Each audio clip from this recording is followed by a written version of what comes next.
分享146篇。呢篇詩篇喺猶太人嘅民族被稱為晨曦歌頌耶和華上帝嘅詩篇，叫晨禱之詩。喺早上嘅時候，佢哋就願意唱呢篇詩篇去歌頌耶和華上帝。今日同各位分享3節嘅經文，記載喺詩篇第146篇第3到第5節。經文咁樣講㗎：你們不要倚靠君王，不要倚靠世人，他一點不能幫助，他的氣一斷就歸回塵土，他所打算的當日就消滅了。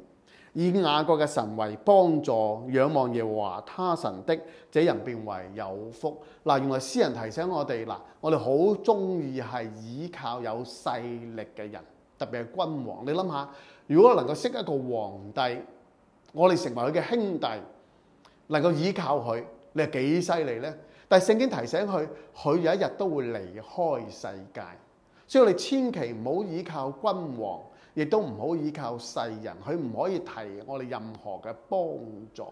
原來喺生命喺人生好多好重要嘅事件上面，特別講到我哋生命嘅事件上面，君王同埋世人都唔可以幫忙你嘅。譬如舉個例子，只有耶穌基督十字架嘅寶血先可以赦免我哋嘅罪，只有能夠脫離死亡進入永生。喺呢一樣嘢裏邊，金錢唔可以幫忙你。你嘅朋友唔可以幫忙你，君王唔可以幫忙你，好多有權勢嘅人唔可以幫忙你。當我讀呢節嘅經文，我就諗起詩篇另一節嘅經文係咁講㗎，佢係有人靠車，有人靠馬，但我哋要提到耶和華神嘅名字，我哋所靠嘅係耶和華神嘅名字。嗱，弟兄姊妹，你要記住，人係唔可靠㗎。有陣時人係甚至唔可信嘅，我哋要明白，要專心一致倚靠耶和華上帝。